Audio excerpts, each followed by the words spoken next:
piece that I listened to. I actually heard it over the summer. And I'm going to read a few of the composer's notes about the piece because he says it probably better than I can. A gadget is a small technological object, such as a device or an appliance, that has a particular function but is often thought of as a novelty.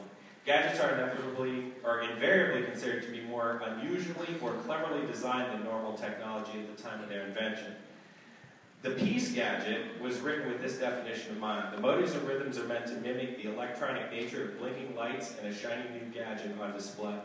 In this work, I have attempted to create some new textures and sound constructions for the young concert band. The piece is pretty neat because a lot of times it'll go for long sections with no real melody. So the kids have to really work hard on doing dynamic contrast and things like that. So it's been another really good piece to work with them and teaching them some new things. And they really enjoy playing it too. So this is Gadget.